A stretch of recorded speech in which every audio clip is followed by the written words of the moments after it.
क्या महाराष्ट्र की राजनीति में कुछ बड़ा होने वाला है? क्या ठाकरे ब्रदर्स एक बार फिर से एक होने वाले हैं? ये सवाल आज हम इसलिए कर रहे हैं क्योंकि बार बार ठाकरे ब्रदर्स की मुलाकात हो रही है। जी हाँ, महाराष्ट्र नवनिर्माण सेना एमएनएस के प्रमुख राज ठाकरे ने रविवार रात मुंबई के अंधेरी में एक शादी समारोह में शिवसेना यूवीटी के प्रमुख उद्धव ठाकरे और उनकी पत्नी रश्मि ठाकरे से मुलाकात की है। ठाकरे ब्रदर्स को सरकारी अधिकारी महेंद्र कल्याणकारी के बेटे की शादी में एक साथ देखा गया। महायुति और महाविकास आघाड़ी यानी कि एमबीए गठबंधन में दरार की अटकलों के बीच ठाकरे भाइयों के बार बार मिलने जुलने से सियासी हलकों में चर्चा का दौर शुरू हो गया है। कहा तो ये भी जा रहा है कि राज्य में होने वाले नगर निकाय चुनाव से पहले एमएनएस और उद्धव गुट अपने राजनीतिक मतभेदों को दूर करना चाहते हैं। 15 दिसंबर 2024 पहली मुलाकात।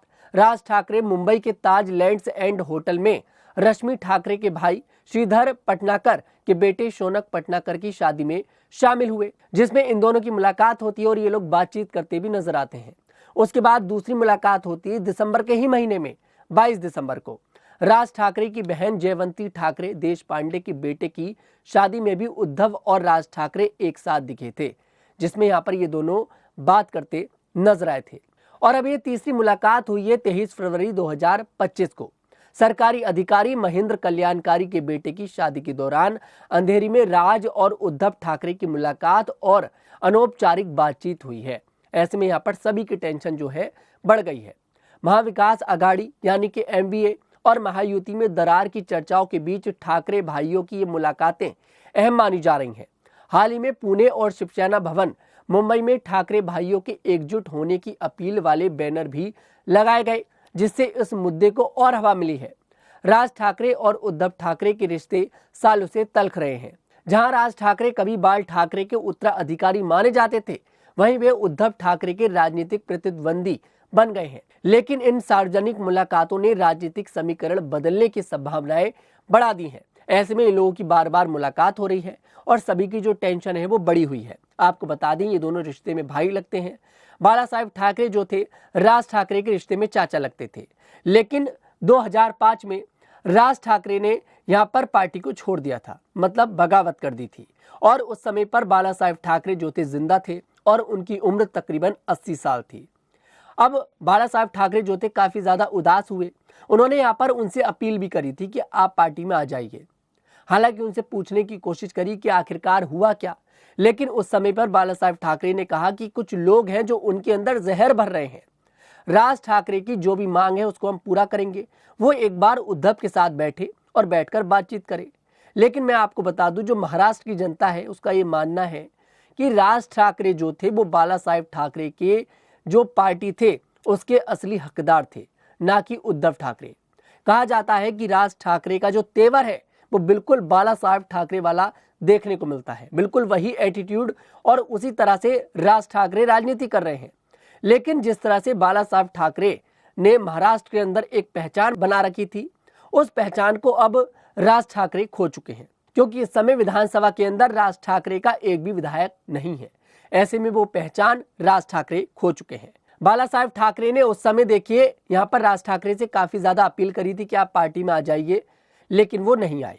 2006 में राज ठाकरे ने महाराष्ट्र नवनिर्माण सेना यानी कि एमएनएस का निर्माण किया, यहाँ पर अपनी पार्टी बना दी और 2009 के विधानसभा चुनाव में 13 सीटों पर जीत भी दर्ज करी। लेकिन 2009 के बाद बिल्कुल तस्वीर बदल गई। राज ठाकरे धीरे धीरे कर कर अपनी पहचान खोने लगे। उद्धव ठाकरे और राज ठाकरे एक दूसरे के खिलाफ राजनीतिक मंचों से बोलते हुए भी कई बार नजर आए। लेकिन अब ये दोनों भाई जो है बार बार मुलाकात कर रहे हैं।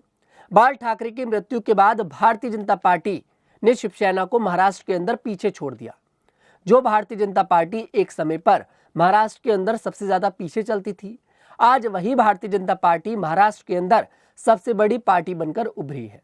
और ये सब बाला साहेब ठाकरे की मृत्यु के बाद हुआ। जब तक बाला साहेब ठाकरे जिंदा थे तब तक कुछ भी नहीं हो पाया। लेकिन बाला साहेब ठाकरे की मृत्यु के बाद सब कुछ बदल गया। राज ठाकरे ने तो पहले ही पार्टी छोड़ दी थी, उसके बाद एकनाथ शिंदे ने भी बगावत कर दी और उनकी पार्टी का जो चुनाव चिन्ह था उसको भी लेकर चले गए एकनाथ शिंदे। जो शिवसेना थी पूरी तरह से टूट गई और उद्धव ठाकरे जो थे वो कुछ भी नहीं कर पाए।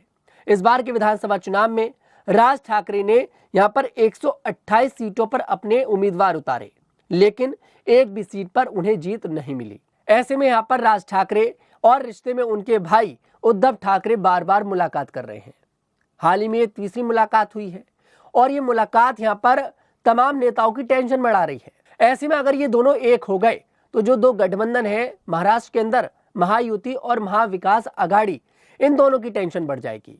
क्योंकि मैंने आपको पहले ही बताया, जब शिवसेना एक थी, मतलब जब बाला साहेब ठाकरे जिंदा थे, तब भारतीय जनता पार्टी कभी भी महाराष्ट्र के अंदर एक बड़ी पार्टी नहीं बन पाई।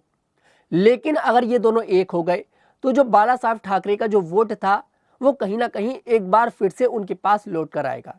ऐसे में नगर निकाय के चुनाव होने वाले हैं और ये लोग एक होने की कोशिश करते नजर आ रहे हैं।